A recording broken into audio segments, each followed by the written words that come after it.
ठाकरे माफी मांगो, राज ठाकरे माफी मांगो, राज ठाकरे माफी मांगो, राज ठाकरे माफी मांगो। ये बृजभूषण शरण सिंह जी जो भारतीय जनता पार्टी के सांसद जो कह रहे थे, अब इसी बात को लेकर एक और सांसद नेता मंत्री बृजभूषण शरण सिंह को बाकायदा सपोर्ट और समर्थन के लिए आ गए हैं। लेकिन उत्तर प्रदेश के नहीं हैं, बाकायदा मुंबई और महाराष्ट्र की धरती से आते हैं और उन्होंने बाकायदा बृजभूषण शरण सिंह जी के बयान में समर्थन देते हुए कहा है कि आपकी बात से बिल्कुल एग्री हैं, आप जो मांग कर रहे हैं उसमें कहीं कोई कमी नहीं है। आप जो बोल रहे हैं और राज ठाकरे को माफ़ी के लिए बोल रहे हैं, बाकायदा राज ठाकरे को माफ़ी मांगनी चाहिए। मैं बात करूंगा आखिर वो कौन है नेता जो राज ठाकरे के खिलाफ अब मुंबई से ही आ गए हैं और कह रहे हैं कि राज ठाकरे पहले माफ़ी मांगो। नमस्कार, आप देख रहे हैं तिवारी भैया, मैं हूं वेद प्रकाश। बाकायदा मुंबई की धरती से आते हैं, केंद्रीय मंत्री हैं, मोदी सरकार में बाकायदा मंत्री हैं, मोदी सरकार के कैबिनेट रैंक के मंत्री हैं और उन्होंने राज ठाकरे को आईना दिखा दिया और कह दिया है कि माफ़ी मांगो, उसके बाद अयोध्या जाओ। पहले माफ़ी मांग लो और अयोध्या चले जाओ, इसमें क्या कोई दिक्कत है? यही सुन के कहीं ना कहीं बृजभूषण शरण सिंह जी की छाती चौड़ी हो गई होगी कि महाराष्ट्र से भी उनको ज़बरदस्त समर्थन मिलना शुरू हो गया है। मतलब राज ठाकरे का विरोध तो उत्तर प्रदेश के नेता, कुछ नेता तो कर ही रहे हैं। बृजभूषण शरण सिंह जी ऑलरेडी मोर्चा खोल रखा है, लेकिन मुंबई की धरती से मुंबई का नेता, वो भी मोदी जी के करीबी, राज ठाकरे को अब बोल रहे हैं कि हम घुसने नहीं देंगे। मतलब सीधे तरह से पाला बदल लिया है। और बाकायदा रामदेस अठावले जी हैं, ये मंत्री जी हैं, इन्होंने ही मोर्चा खोला है और कहा है कि ये तमाम चीज़ें जो कुछ हो रहा है ना, ये बिल्कुल गलत हो रहा है।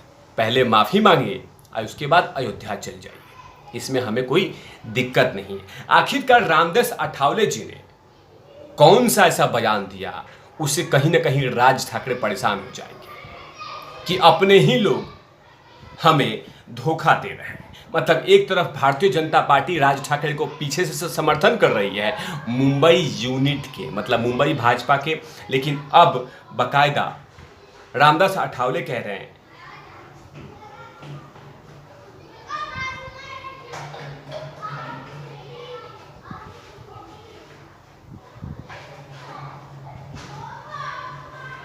रामदास अठावले ने कहा कि राज ठाकरे अयोध्या जाने से पहले उत्तर भारतीयों से माफ़ी मांगने को कहा। इतना ही नहीं, उन्होंने आगे भी कहा कि महाराष्ट्र के मुख्यमंत्री के दावेदार जो हैं वो एक ब्राह्मण होना चाहिए।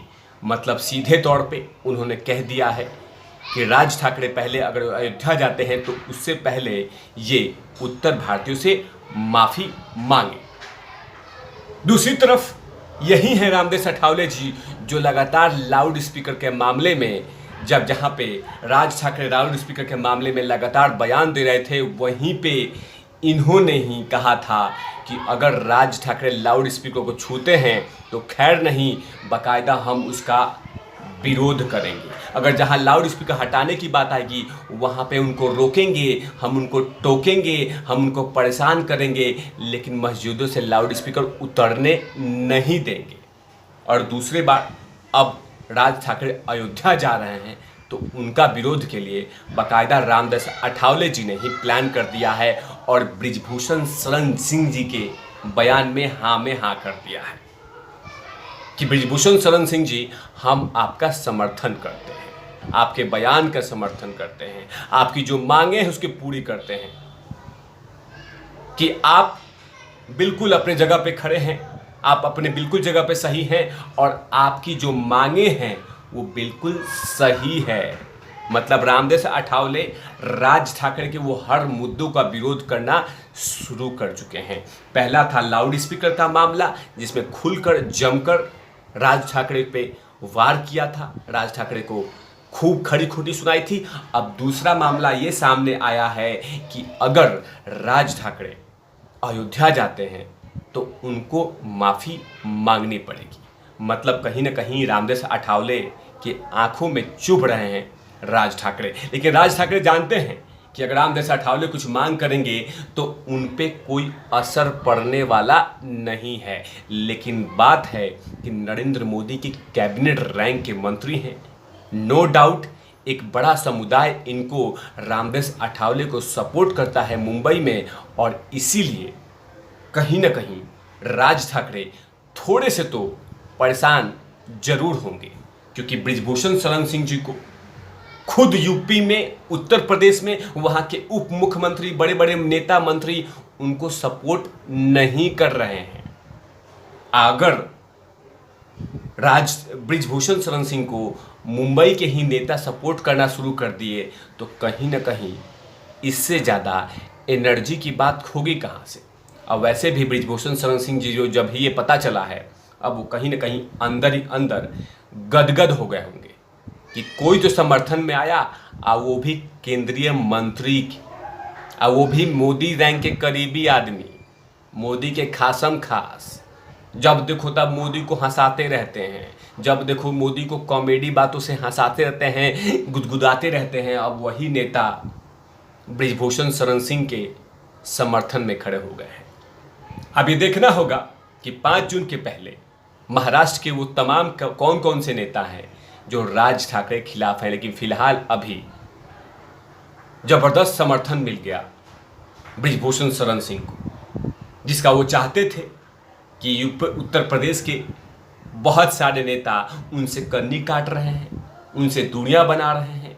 राज ठाकरे के मामले में जब भी कोई मीडिया पूछती है किसी नेता से कि क्या आप बृजभूषण शरण सिंह के समर्थन कर रहे हैं, तो वो सीधे तौर से कह देते हैं कि वो उनका इंडिविजुअल सोच है, हम इसका समर्थन नहीं करते।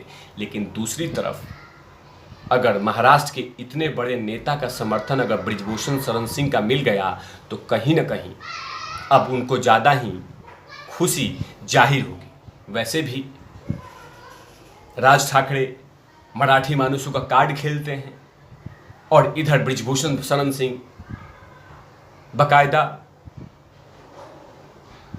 उत्तर भारतीयों का कार्ड खेल रहे हैं। मतलब दोनों तरफ राजनीतिक रोटी सेकी जा रही है, और उसी के समर्थन करने के लिए बकायदा रामदास अठावले वो तमाम बेड़ियों को तोड़कर बृजभूषण शरण सिंह को समर्थन करने चले गए। अब देखना होगा कि 5 जून के आने से पहले वो कौन कौन से नेता हैं जो राज ठाकरे के विरोध में खड़े होते हैं, राज ठाकरे समर्थन में खड़े तो हैं, लेकिन महाराष्ट्र के भारतीय जनता पार्टी के वो तमाम नेता जो लगातार पीछे से राज ठाकरे को समर्थन कर रहे हैं और राज ठाकरे को आगे बढ़ाए जा रहे हैं, क्योंकि वो जानते हैं कि राज ठाकरे को समर्थन दिया तभी तो उद्धव ठाकरे की उस कमज़ोर नस को दबाया जाएगा, वो तमाम चीज़ों को परेशान किया जाएगा, क्योंकि वो तमाम लोग राज ठाकरे को पसंद करते हैं जो महाराष्ट्र में शिवसेना को वोट करते हैं।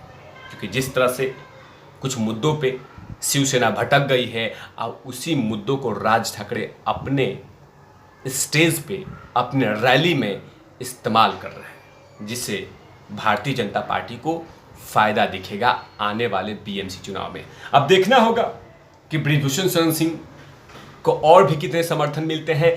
तब तक के लिए आप देखते रहिए तिवारी भैया। मैं हूं वेद प्रकाश, कैमरामैन ध्रुव लाठी के साथ। ओवर आउट लवी।